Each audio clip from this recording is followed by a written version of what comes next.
Hello, everyone, and welcome to another week First Seed Fantasy. I am Kyle Krajewski, joined by these incredible gentlemen, Zach Cole, and Mike Del Corso. Guys, what is up? Another week. Preseason just took place. What are you guys thinking? How are you guys doing? Really, first and foremost. We're getting into the meat and potatoes of the offseason here. This is the good stuff. This is the hype. This is all the good news in the training camp and signings apparently too. So got some exciting stuff to talk about today. Mike, how you doing? Doing fantastic, man. One week out, week and a half left. You know, it can't come soon enough. This is the crunch time here. I'm ready to go. Mike's not talking about the NFL season. He's talking about our home league fantasy draft. I am. He left that out. But that's probably bigger to us currently than the start of the NFL season because it signifies the start of the NFL season. It does. But we are First Seed Fantasy. Follow us, listen to us, watch us wherever you consume your content. Basically, search First Seed Fantasy and you'll find us. Today on the docket, as we have the past few weeks, another mock draft. But before we get into those, some big signings that we won't get too in depth on. We'll kind of mix that into the mock draft. But guys, there were some big signings just the other day. That's last night. Ezekiel Elliott and Dalvin Cok have finally found landing spots. Ezekiel Elliott signed a 1-year, $6 million deal with the New England Patriots, and Dalvin Cok signed a 1-year deal with the New York Jets. Both of them kind of entering a backfield with a perceived RB1 that was already there, kind of shaking a little bit of things up. And whether we think it's a huge shakeup or a minor one, we'll kind of get into in the mock. That way we can kind of say, put a definitive ADP to that person or where they're going around, who's being drafted ahead of them. We'll kind of break it down there. So tune in throughout the mock and we'll bring up Breece Hall, Ramondre Stevenson, Ezekiel Elliott, and Dalvin Cok down the line. In the meantime, both of them are employed. And guys, let's get into it. Let's mock. Let's do it. Today we've got a basic 10-teamer. Previously, we've been doing 12-teamers. This is a 10-team PPR, 2 wide receiver, 2 running back, tight end, flex, QB, 5 bench spot. PPR draft. So PPR 10-team. Let's get into it. Zach is drafting from the 4th spot. Mike is at the 6th, and I'm at the 8th. Let's start. Ooh, very interesting start to our draft here. We see Tyreek Hill, someone that doesn't usually creep up into that top 5, go with the 3rd overall pick here. All right, gentlemen. So on the board here, the first thing kind of sticking out to me is that we are not in a 3-receiver format here. We are just in a 2-receiver format, which I think is very important because I think that also leaves the door open for me to go a little bit heavier in the running back department. Typically, I like to focus on wide receivers, but I think that this opens up the door for me to grab some more running backs early. And while I do love Jamar Chase and I absolutely would love to take him with this pick, I think I'm actually going to go ahead and take Austin Eckler with my pick here. We're in a PPR format. Like I said, it's only a 2-receiver league here, so I can afford to wait on receiver a little bit longer than usual if it was a 3-receiver. And with Chase, I'm just a little bit worried about Joe Burrow potentially not being there at the beginning of the season and that hurting his value. So, I'm looking for a slam dunk with my 1st overall pick in a new offense, a new blanking on his name, Kellen Moore led offense. I think sky's the limit for basically all the offensive weapons in Los Angeles. So I love Eckler. Yeah, I like it too. The format obviously changes things here. Going 2 and 2, still PPR, which is really nice. But at the 6th spot here, I'm not even going to think twice. I'm taking my boy Kelsey here. I Nice. think it's an absolute lock, especially if you take away one of those receiver slots. I think that the tight end position just becomes even more valuable. So started off with Kelsey. Let's see what happens here.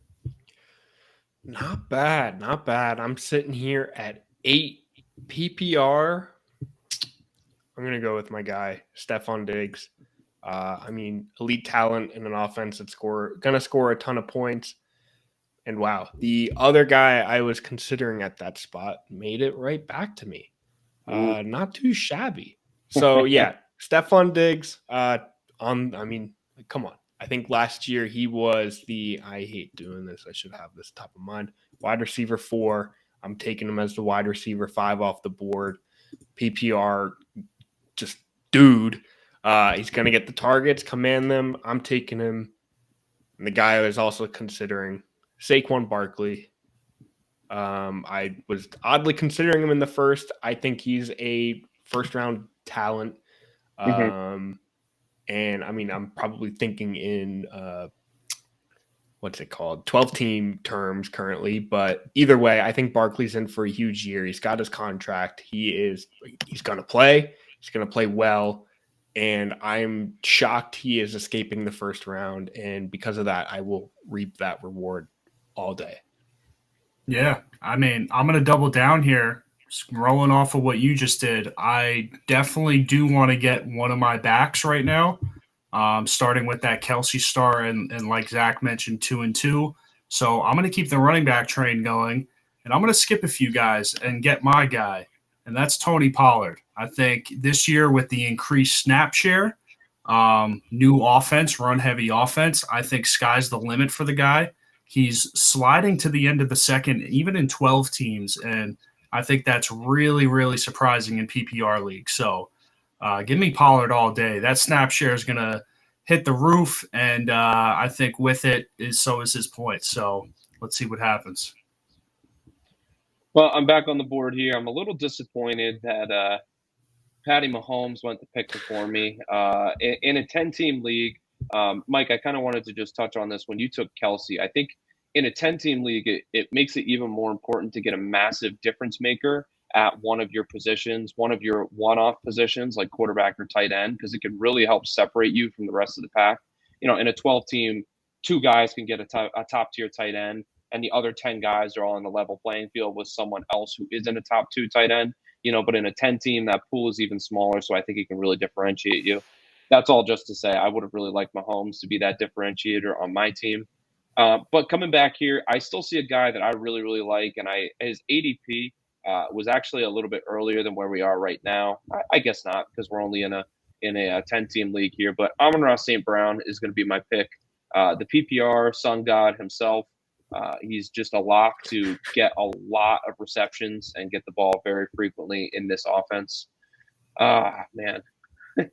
Team 1's really screwing me up here with these 3 running backs. Oh, that's killing me, man. I was looking at one of those 2 guys to make it back to me. I'm tilting a little bit here, but all right. Taking a look at the board, I see Jalen Waddle followed by Hurts, and you know what? I'm going to practice what I preach here, and I'm going to go ahead and I'm going to take Mark Andrews, a guy that I believe is a positional difference maker, and I think that gives me a top end running back, a top end receiver, and a top end tight end. So I'm very happy with the 3 of those. Zach, that's what Team 1 was thinking too. You said that you wanted somebody at that position that would stand up. Then the rest, he got the best flex in the league in round 3. So yes, he did.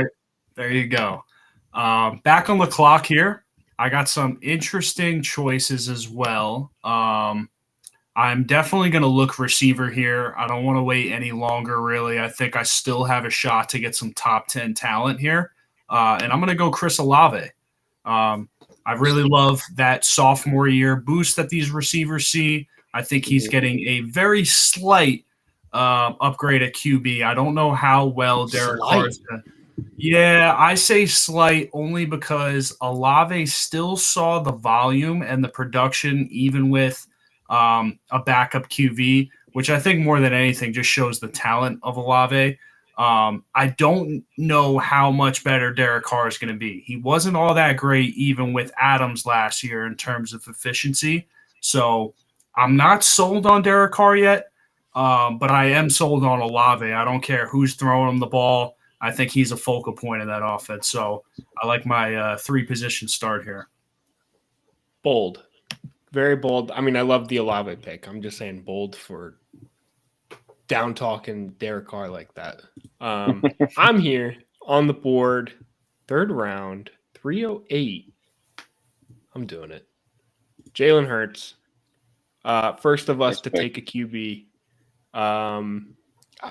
I feel like late 3rd. I mean, I talked about this in the last video. Late 2nd, I mean, in 12 team, late 2nd is where I feel like those Josh Allen and Jalen Hurts are kind of floating. And I feel like that's great for them. So to get Hurts late 3rd, I'm a fan. Get that locked in QB starter every damn week.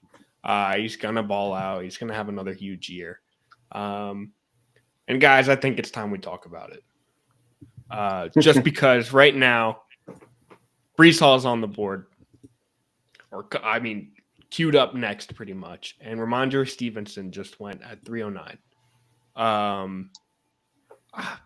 Let's start with Brees, just because he's next. Mike, I want your thoughts on Brees going early 4th, late 3rd, where Dalvin Cook is now part of the team. We know Brees Hall is aiming to play week 1. I think it was announced that he will be available to play week 1.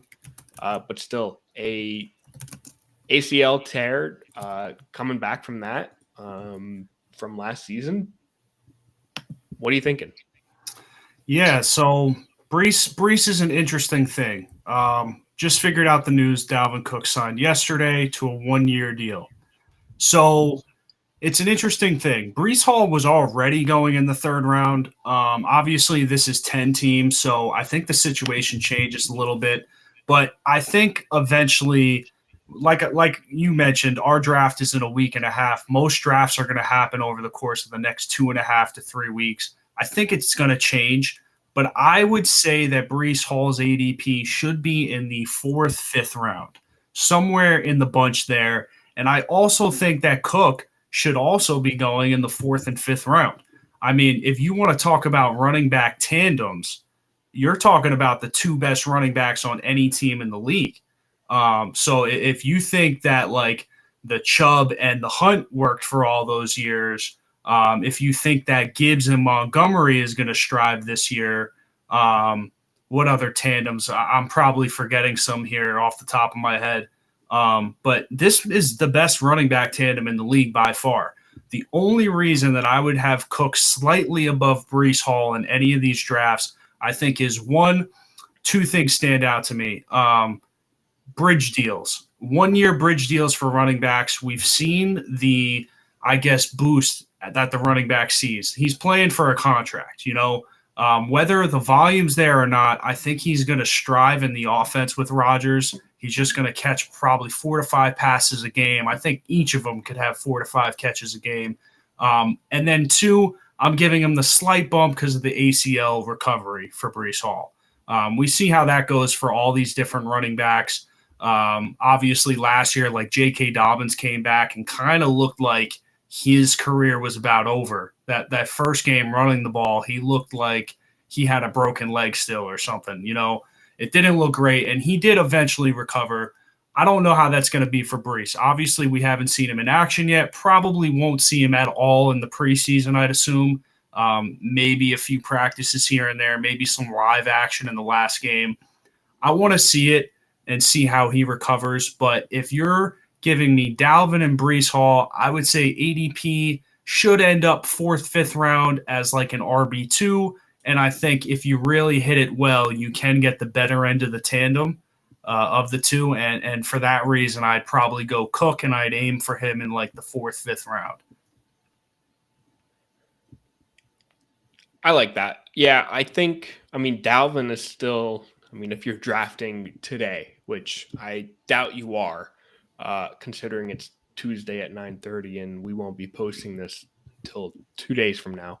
But Dalvin Cook is probably floating in 6th round, maybe 7th-ish, just based on draft ranking right here. I picture that shortening in the coming week and a half, maybe in the 5th, 6th. And as we get more, I guess, news and kind of coach speak around how the two are going to be used, I think I lean differently than you. I think I lean in Brees's position or towards Brees, at least for the larger part of the season. Quite honestly, though, I think this is a backfield I'm going to stay away from. But obviously, every backfield has a value I put at it, and I'll take some of them at some point.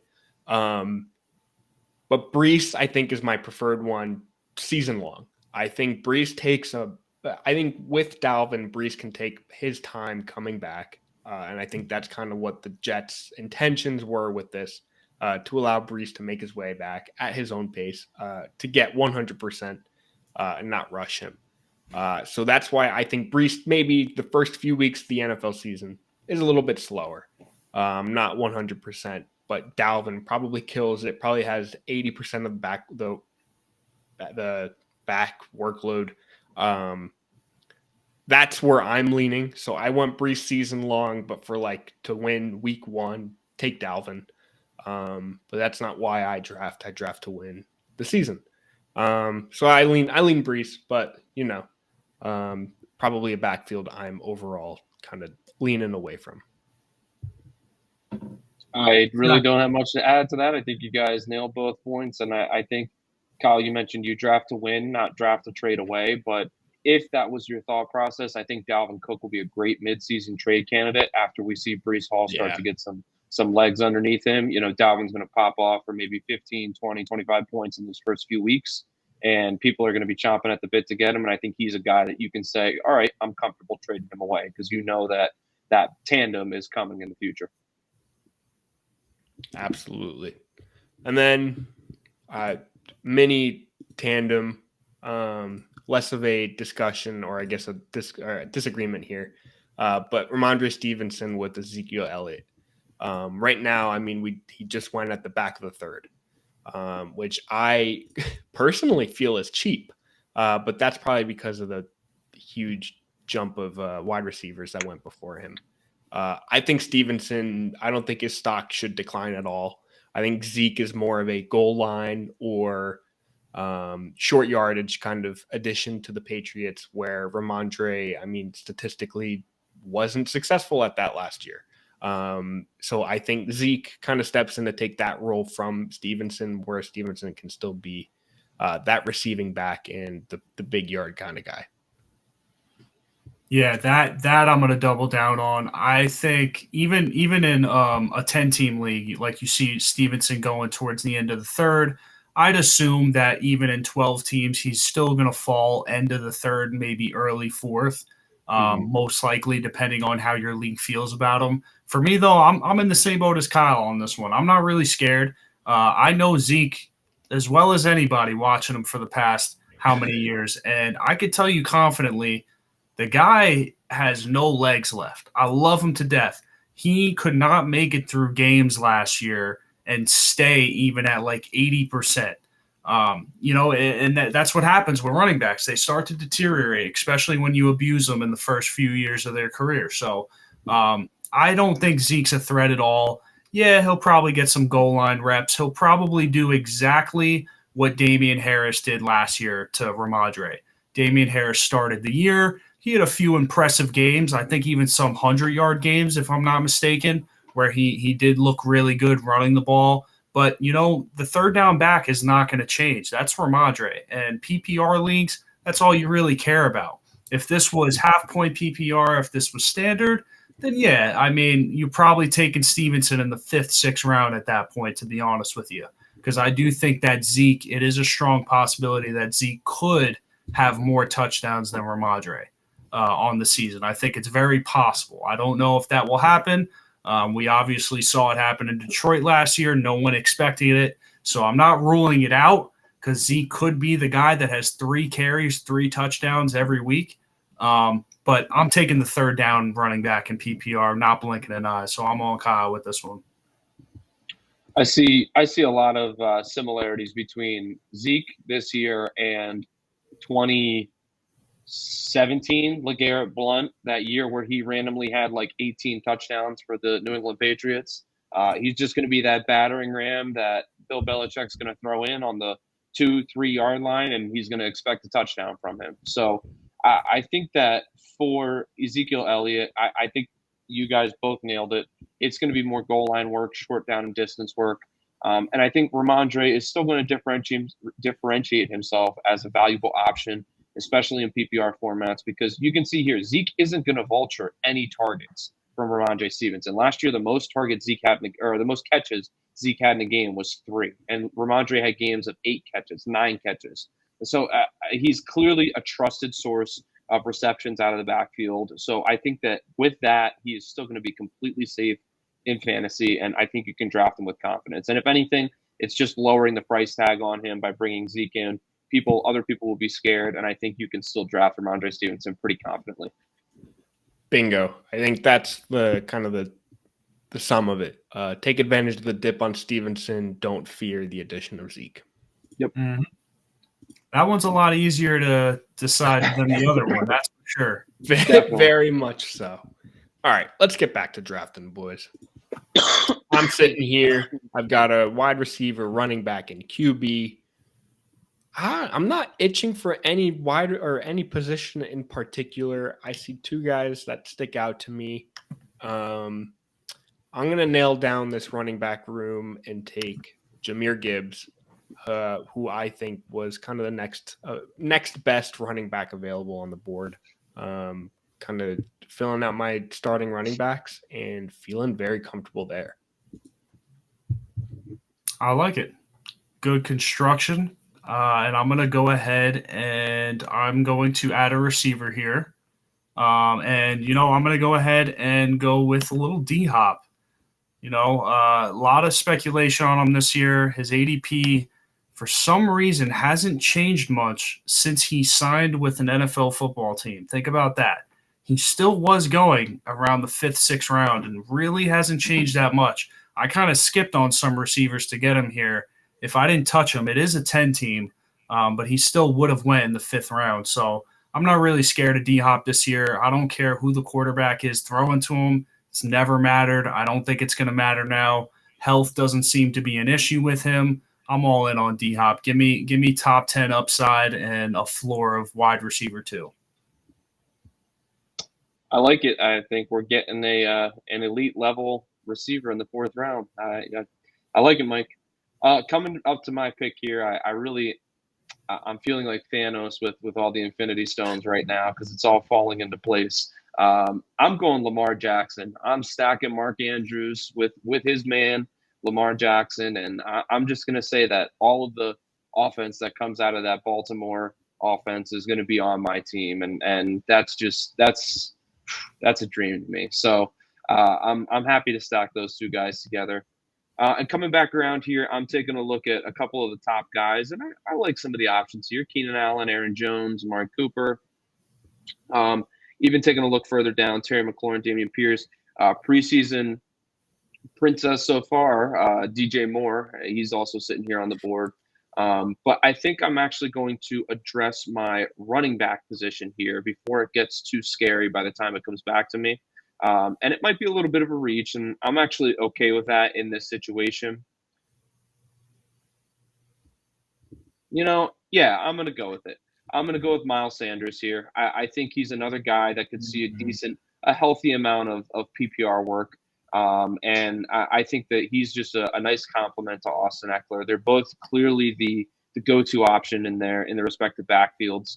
The other guy on my radar there was Aaron Jones. I really had to kind of stop and think about that, but I'm happy with Miles Sanders.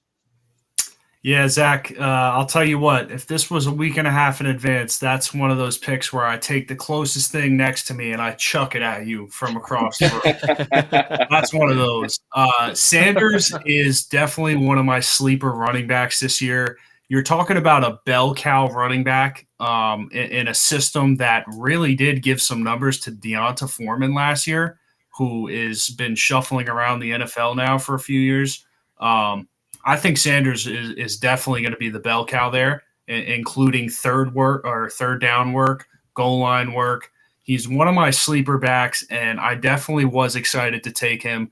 I don't have a huge difference between him and Jones. I'd be happy with either one, and that's who I'm going to take here is probably Aaron Jones.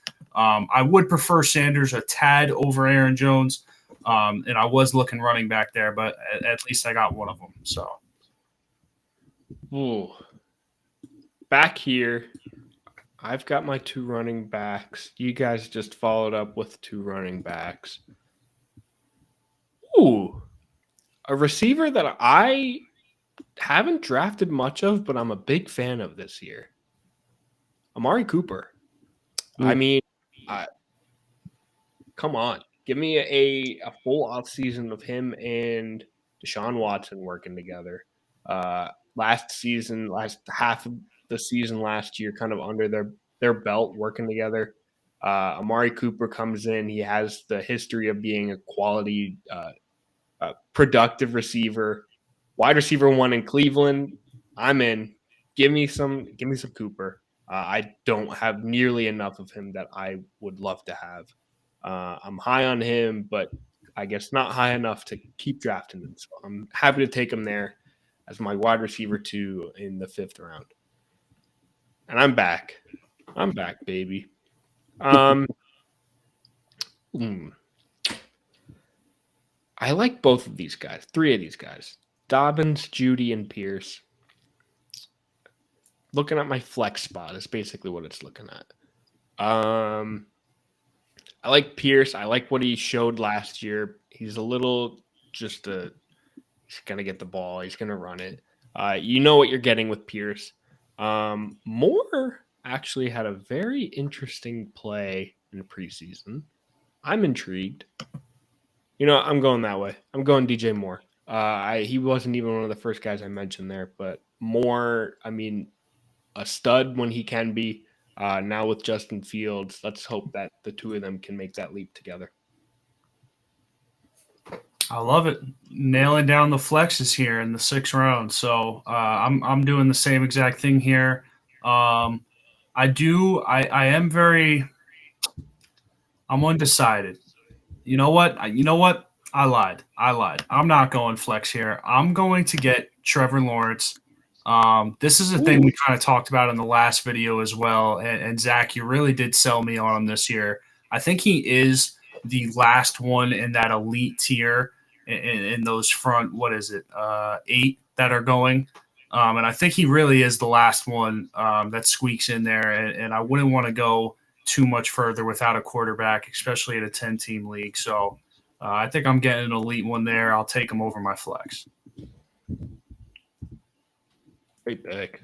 That is good stuff. I like that. I mean, I was eyeballing Lawrence. Obviously, I have Jackson here, so I wouldn't have doubled up. But I really like that value. I think that's awesome. Okay, taking a look at the board, coming back. I'm really not sure where to go here, fellas. I'm going to be completely honest with you. Obviously, at the top of the board, Jerry Jeudy is catching my eye, who's another guy that I think could be a very high-end PPR pick this year.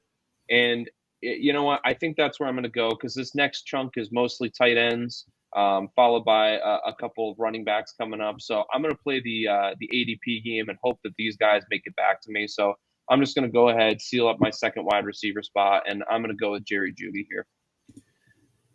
So we see Madison came off the board, Godwin. Team 1 loves them some running backs, man. Oh, my God. Team 1. That's a juggernaut. Come on. Draft a receiver. All right. So the board did turn around, and a couple of those guys I mentioned did come back to me here. Interestingly enough, Dalvin Cook is in this chunk here. I expect his ADP to still rise a little bit like we've kind of been talking about, but I'm actually going to stay away from him at this point. I'm not really in love with that game where he might be the guy, he might not be the guy. I'm going to look to seal up some extra running back depth here for my team, and I'm going to take a guy. I've taken a whole lot of James Conner this offseason, and I'm actually going to go elsewhere with this pick. I'm going to go ahead and take Cam Akers. Cam Akers is a guy that I really think could explode this season and could just have a fantastic year. I think people are kind of sleeping on him a little bit because of the weirdness that happened at the beginning of the season last year where he and Sean McVay like hated each other for a few weeks. So, Yeah, but I mean, to end the season, this guy, he was over 15 points in all 3 of his last games. I'm sorry, he was at 14.3 in week 17, but he clearly established himself as the guy in that backfield. And if he's the starter every down, I mean, that's great value in the 7th round here. Yeah, I love the pick too. And like I said last round, I'm going to actually take my flex here like Zach just did. And I am going to go running back. Akers was definitely one of the guys I was looking at, but I'm definitely looking at Connor just a tad above him. So that's going to be my pick here. Again, you're kind of getting into this tier here where you are still looking at some bell cow running backs. Such as Madison. You know that Madison's going to be at least the bell cow to start the year until something says otherwise. You got Kamara, obviously same situation, even though that one could change a little bit. Akers and Connor are definitely the last 2 bell cows that you're seeing on this list here. Maybe not necessarily. I actually see a few names down at the bottom there that could get time, like James Cook and stuff like that. But yeah, I'm going to take my last flex here in a league where there's only 2 starting receivers. That means there's a lot more to them to take later on. So I'm not really stressing about it too much. I'm going to get my flex as a running back here and probably fill in receiver next. Yeah, I'm loving the wide receivers in this range. I mean, Pittman, Lockett, Marquise Brown, Mike Williams, Christian Kirk, all 5 of those guys I'm insanely happy with in this range. Mike Evans, too. Holy cow. Because of that, I theoretically should double up on both on receiver. And I think I'm going to kind of lock in that wide receiver depth. Really, I'm just going to I'll take Pittman. I like him, and I like his potential relationship with Richardson more than, I guess, the other guys. And I know I'm going to get QB1. Yeah, fine. Name the starter. And this is what I love to see. These were the 3 I kind of wanted to make back to me. I'm going to shoot for upside, which could be any 3 of them. Give me Kirk.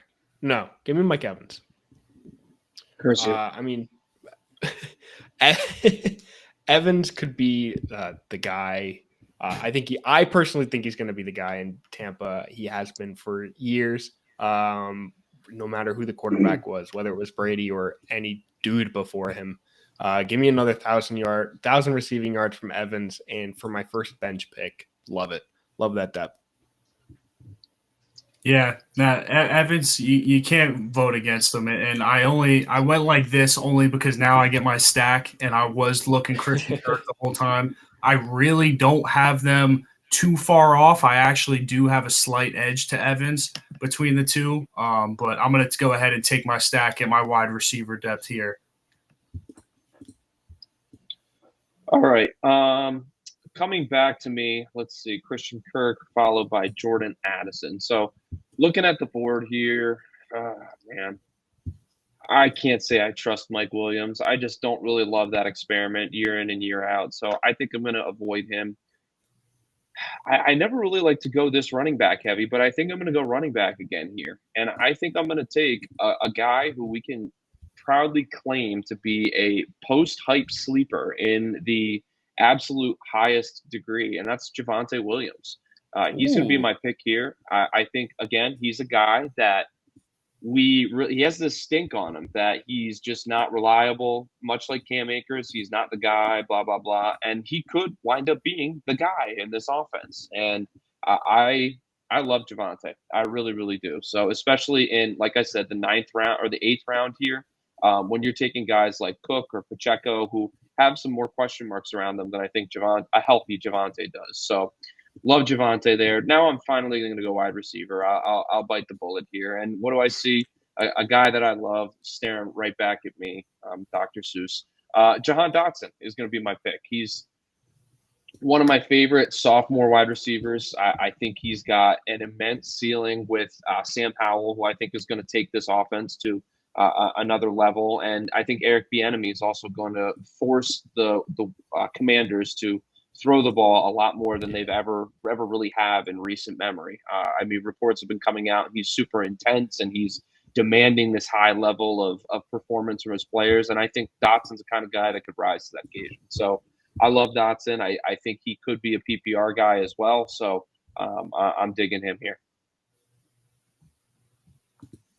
Yeah, I really like the pick too, and I don't want to hone in too much on your last pick, but what you said about Williams, I mean, Sean Payton was able to utilize Kamara all those years in the passing game, so Let's see what he does with a healthy Javonte. So I like that pick there.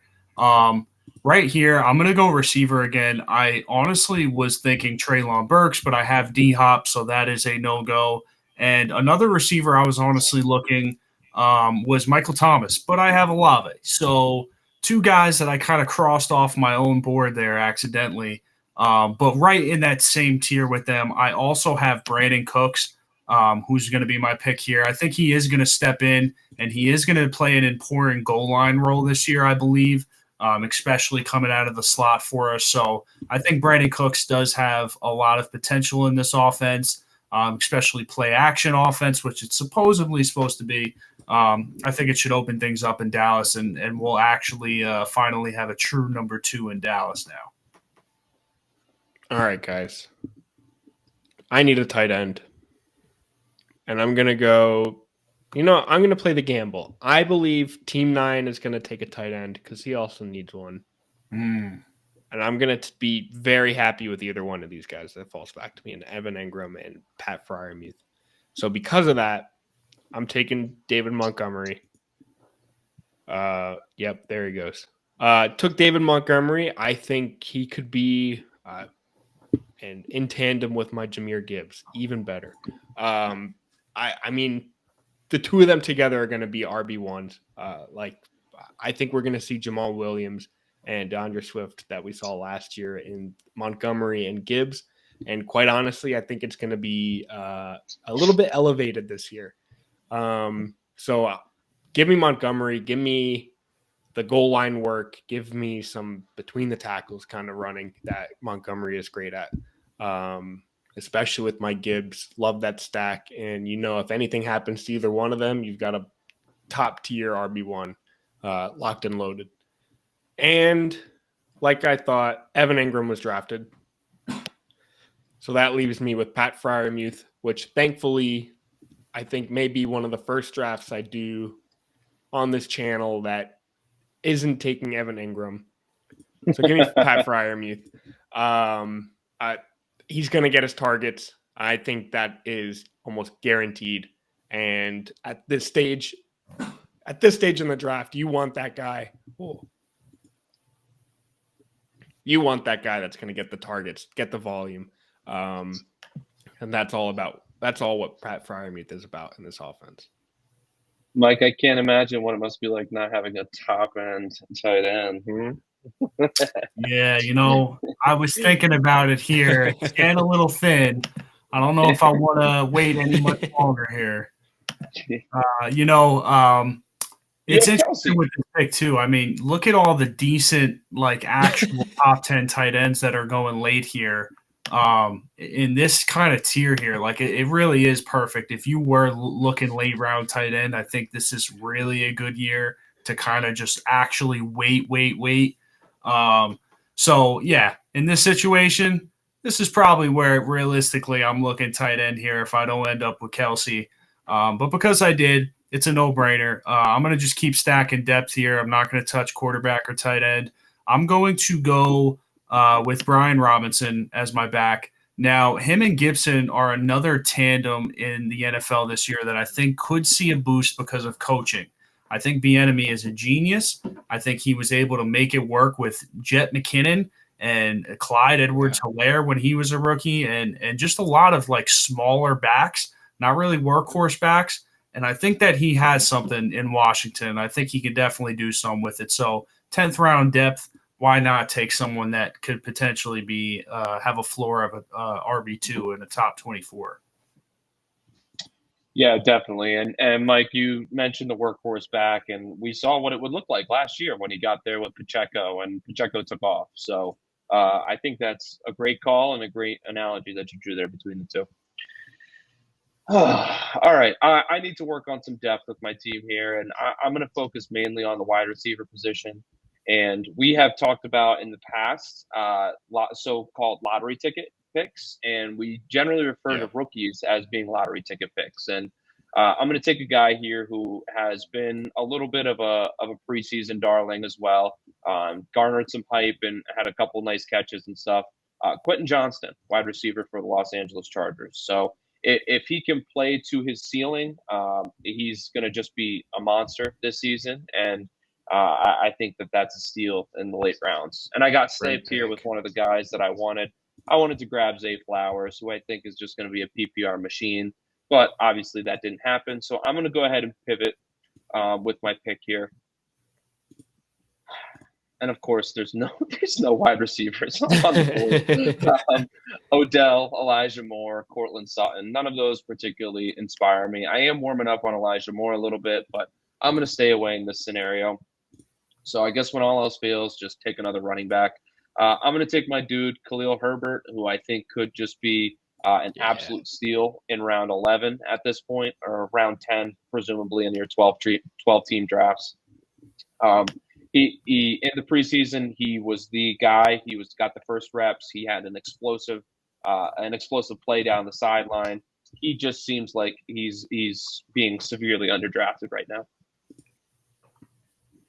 Yeah, that's what it's about. Round 10 and on, that's the gold that you're hoping to find that'll basically make or break your season at that point, or make or not break is what I meant.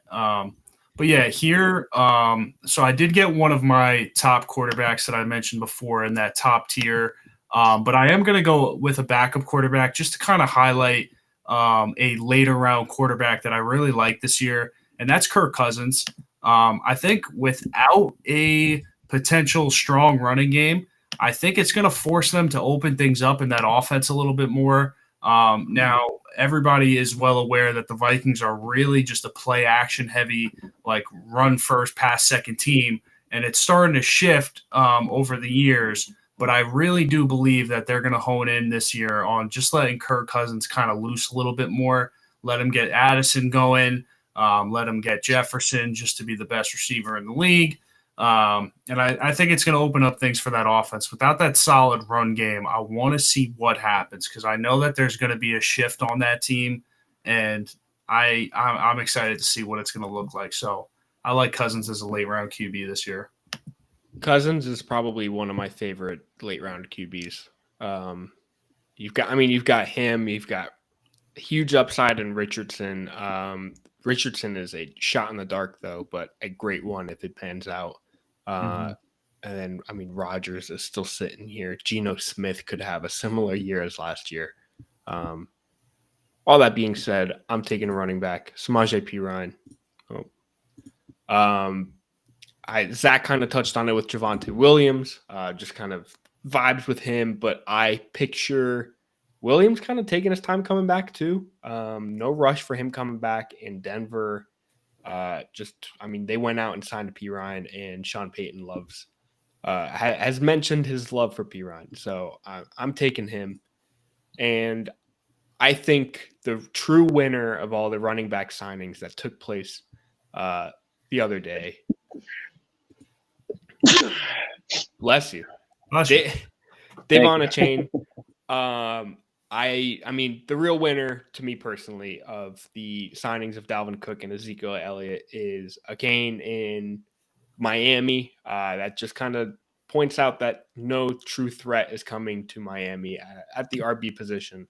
So for these kind of late round running back targets that could have huge upsides, huge swings in productivity, he's my guy. Kind of just like, let's do it. Let's get a rookie running back. If he pans out, heck yeah. And if not, it's a late round pick anyways. But he's somebody that I'm quite confident can kind of take the role in the Miami backfield for his own. Yeah, that's another Great handcuff there. I can't believe you did that to Zach, though. That's great. Taking his handcuff, man. I want to add some depth as well here. Looking at my team construction, let's see what I have. I have 4 running backs and 4 receivers. So let me get another receiver here. And right away, I'm looking at the list. One name stands out above the rest. I'm going to take Courtland Sutton. I think this Denver offense, you really just don't know what's going to happen with the receivers this year. Obviously, Judy led the way last year in terms of targets, efficiency, overall everything for the most part. And then sadly, you got Tim Patrick out again for the second year in a row. So, new offense, new OC. I don't know what's going to happen. I know that Russell Wilson sucks. Everybody still talks about his comeback season. It's not happening. It might happen in Madden 24. It's not happening in real life. But I do think that the team is in a situation where they're not going to be a great team. They're in a rough division. I think they're going to be throwing the ball around this year, and we'll see about the health of Javonte. He's obviously going to get some action coming up here in the preseason. We'll see how that looks. We'll see how P. Ryan kind of fits in there. But yeah, I'm going to take Sutton. I think he's got some upside. We'll see what the wide receivers look like this year, and we'll run with it.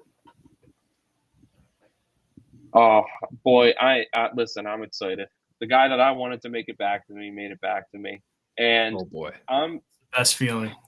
That's a great feeling.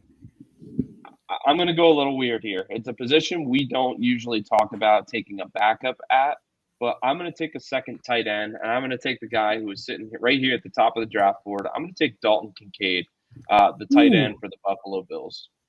I think people are really underestimating what he can be in this offense. I think people just kind of equate him to what Dawson Knox has always been for the Buffalo Bills, but that is not what they are planning to use this guy as. And I think people are really scared of this kind of stigma around rookie tight ends that they just don't produce.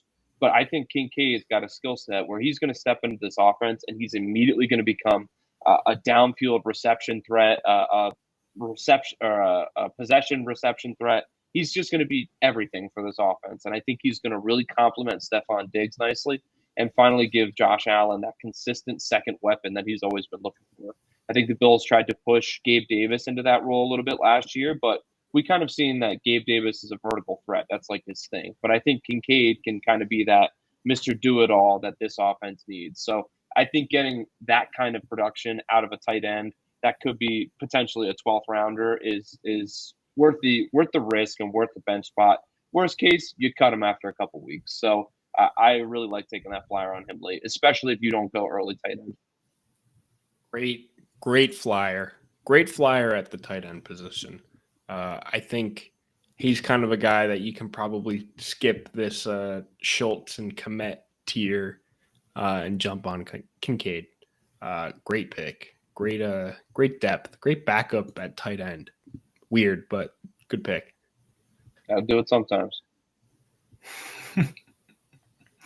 Yeah. All right, fellas. Yeah, go ahead. I was going to say, quick thoughts on your squads that you kind of came away with. Well, to start, I mean, I definitely like both of your teams better than mine. I could confidently say that. I think looking at your team, Kyle, I really love your receivers. You kind of honed in on that like wide receiver gold zone this year, which in 12-team leagues is going to be like anywhere between like 4 to 6-ish, something like that, I'm guessing. Yeah. We'll see. But I think you really honed in on it. I mean, 2 receivers to start, and you have a choice between those 5. That's probably the hardest thing that you're going to have to do. It wasn't even the draft. It's going to be picking who to play every week. But hella choices there. That's a beautiful thing. Your running backs, you basically locked up one backfield for the entire year, and you're relying on Saquon, which, like I mentioned earlier in the video, I love running backs on bridge deals. They got a lot to play for, and he just signed a 1-year deal again. So I absolutely love the team. I mean, your true RB1 is your quarterback. That's probably the best part about all of it. Nailed Freiermuth late. And then on the opposite side of things, I mean, Zach locking down QB tight end, absolutely like a beautiful thing to have in a league, especially with only 2 receivers. Amon-Ra St. Brown is the one. Judy, Dotson, and Johnston to switch in as the 2, and it looks like Zach's team will probably flex a running back most likely. He's got 4 bell cow backs, if I'm not mistaken. Javante's a little bit different because there are some rumors about P. Ryan getting in there, maybe third down wise. But 3 bell cow backs, I mean, with a quarterback tight end stack, yeah, I definitely like your teams better. That's my thoughts. Right there. Well, I can't blame you.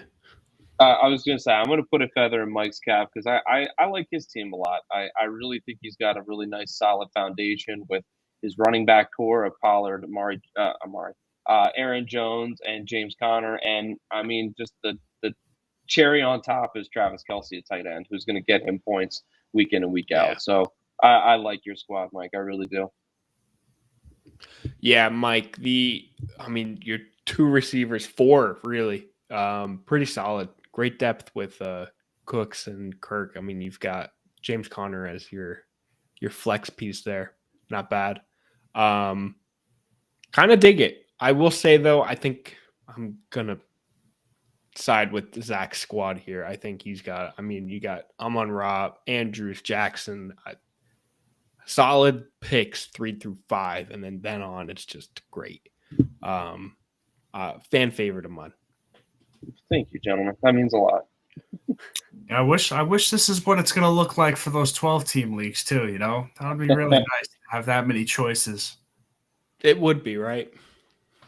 I noticed on this board too, I want to mention quick, there are a lot of teammates going in the same round as each other. And that's always the hardest thing in the world. I mentioned this in a ton of previous videos, but 2 years ago, when Jamar Chase was a rookie, our very own Zach took him in the 9th round of the draft, definitely won him the league. And also in the 9th round, I took Tyler Boyd in the same exact draft. And it's kind of just that uncertainty that you really don't know what's going on. Like, obviously, Jamar Chase was the whole thing with he can't catch and, you know, all that weird stuff that was going on. But teammates going in the same round, and I'm looking at the draft here. I pointed it out to myself before and totally lost where it happened. But even if it's not the same round, like very similar or very close to each other, like you see Lockett and then same exact round, you got JSN.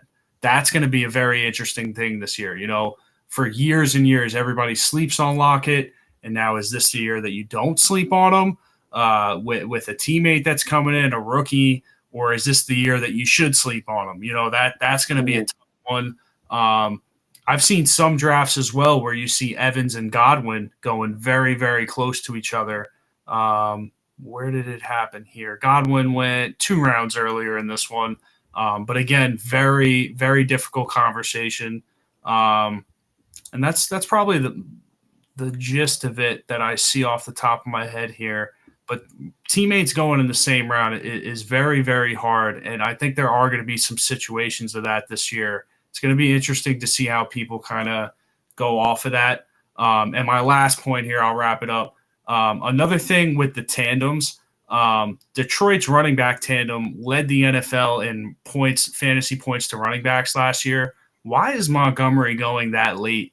You know, this is a 10 team. Yeah. But if Jahmyr Gibbs is going in the 4th round, why is Montgomery going in the 9th? You know, I think that should be a lot closer than it is right now. And I do think Gibbs is talented and with volume, he could definitely breach the top 10 for sure. It's possible. But why so low on Montgomery? You know, you saw what Jamal Williams did. I'm giving the nod skill-wise to Montgomery to do the same job that Jamal Williams did last year, but better. So I don't know why he's going so low. I think that's a tandem that should be a lot closer than it actually is. But yeah, just wanted to point those things out. The board was really interesting. I like the draft here. I can't wait to see what this looks like in a week and a half. So I can't wait to see what this looks like in a week. I mean, we're recording on a Tuesday. Who the heck knows how this will look just this weekend? Right, after a week of preseason games. Yep. Yeah, add in another week of preseason games. Add in another week of training camp. We get the real trickle down effects of these two big signings, and things are going to shake. Things are going to continue to shake, and this draft will look completely different in a week, and that's the beauty of it. Yep. Speaking of preseason, really quick, do you guys have anybody that you're keeping an eye on over this next week or two of preseason games? I think my big one is Kenneth Walker. I think I saw today that he's looking really good and really healthy, but I want to really monitor that because he's a guy who I was previously interested in, but the recent injury scared me off a little bit, but I think I'm kind of jumping back on the bandwagon. So he's someone I'm keeping an eye on. And I'll add in, I can't stop watching James Cook highlights and hype pieces throughout the preseason. I'll say mine is the Chicago Bears. Just in general, their offense. I like to see what Fields is doing. I like to see how DJ Moore fits in and the running back situation because I find myself being very interested in a lot of their general draft positions. Yeah, I like it. Definitely like a lot of question marks with both of those situations there. I would say for me, it's probably going to be the Eagles backfield that I'm really going to hone in on. I feel like that's such a big question mark. And I mean, talent-wise, I mean, you're giving the nod to Swift, but I don't know what the team's thinking, and they got a bunch of guys there. I've saw reports today saying that Gainwell is definitely the guy. He's getting the first team reps. I saw another report saying that Swift is the guy. I saw that Penny is working in on third downs. I mean, I don't know what to think. And, maybe preseason doesn't have those answers. Maybe that's going to be a week one thing, which would definitely be frustrating. But I'm gonna try to take as much as I can away from the preseason, see what I can get from it. Absolutely. Yeah, me too. I'm studying headlines and hype pieces like buying into the camp hype, right? all hype that I can find and see, I'm consuming and accepting it. So I am high on every single person, and it's great. Wait till you see Hard Knocks. You're going to be even more in on the Jets this year. I'm already not. So I hope they flip that switch. We'll see. But all right, that was another mock 10-teamer PPR. Thank you for tuning in. Follow, like, subscribe. It means a lot. It helps us out in more ways than you know. And thanks for tuning in, Zach, Mike. See you next week. This is Rival Fantasy. A little bit of a new kind of take on just like I don't want to say like just like fantasy games. You can deposit money. You can like put money on these kind of. You can make picks with that money, and just kind of have a good time. So like for example, this is their challenges tab. Currently, there's a majority of MLB contests and challenges. I'll show you that. So like who will score more fantasy points, and you kind of pick a guy, and you make your bet, and you just kind of place it.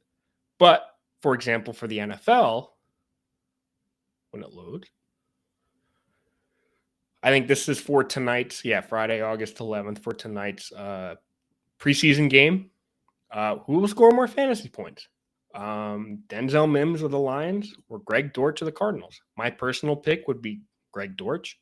They're on like $5. Place bet. This is currently live. It's currently available. Or you can do this kind of during the season. There will be like these weekly matchups. Or if you don't like this one, you can deselect skip challenge and it'll toss up two different names or one similar name and someone different. Yeah. Who will score more fantasy points? Just making that pick, making that bet, placing it, letting it roll. The other available options, fantasy bingo. You basically, right now there's MLB that takes place today, an NFL kind of for week one. But basically what you do is you build a DFS, daily fantasy style roster. So like if we were to buy cards. You create a roster. You basically create your team. Let's say Brock Purdy, just throwing out names here, James Cook, Trey McBride. You build a squad of guys that you basically think are going to perform. And you get a bingo card. I'm just filling this out. Don't take this as advice. Running back, Jalen Warren, sure. Kicker, Jason Sanders. Submit. Pick your basically it's $1 per card. You can get 5 cards, 75 cards, 100 cards, 10. You buy bingo cards. I'm not going to do that because I'd rather put a little bit more thought and excitement into that. But you build a roster and you buy cards. And these bingo cards kind of come with challenges. So like a few examples are like 3 total touchdowns. If 3 total touchdowns are scored by any one of those guys, so like the quarterback throws 3 total touchdowns, boom, you got that box. You got that square. Somebody has over 50 rushing yards. Boom, you got that square. And you basically win these. You win bingo. You win the prize pool. Yeah, you can see here. 75% of the prize pool goes to you if you get the full square. If you get your full tile, like your full board covered. 15% of the prize pool is for if you win diagonally, vertically, horizontally, and 10% of the prize pool goes to if you get postcard, but any 4 corners. And the prize pool, it goes up when you buy it. You buy in, prize pool goes up, and you win based on your roster and your bingo cards, which I think is really cool. And then the other option is fantasy book. Again, just MLB, but you select between 2 to 5. Yeah, please select 2 to 5 players who you think will beat their projections. So like, let's use MLB for an example. I think Jose Barrios, Juan Soto, Freddie Freeman, and Kyle Tucker. I think they're all going to go. I think Kyle Tucker's going to go over. Freddie Freeman's going to go under. Juan Soto over. Jose Barrios over. You make these selections over, under, over, under, over, over. You basically make your gamble, your bet, $4. 4 selections is 7.5 times entry. So $4 to make these 4 selections count. And I'd win $30. $4 and the 30 by picking over under fantasy points. And quite honestly, I'm not huge into MLB, or I'd have a little bit more guidance here, but you can guarantee Zach and I will have our picks as the NFL season gets closer and as the NFL season kind of goes on. But this is just a taste of what Rival Fantasy has to offer. And they've got a few season-long options that are coming up that are currently in the works. But right now, they've just got mocks. So challenges, fantasy bingo, and fantasy book, all available currently for MLB. But get ready for some NFL action. And we're going to be talking about it quite a bit. But in all this, I wanted to showcase it because with code FIRSTSEED, or if you use the link in our description, you will get a deposit match up to $200. First deposit match, I should say. So if you log in, you create your account in Rival Fantasy using our promo code FIRSTSEED, and you put in $50, you're like, I'm going to play with $50. You get an extra 50. So you pay 50, you throw in, deposit $50. You now have $100 to play with. And then you also get a free $25 voucher. So what that allows you to do is you say, I think Shohei is going to score more fantasy points. You get a free voucher, $25 free bet on us, with our promo code FIRSTSEED. So again, promo code FIRSTSEED, first deposit match up to $200 and a free $25 voucher. It's free money. It's a new way to play.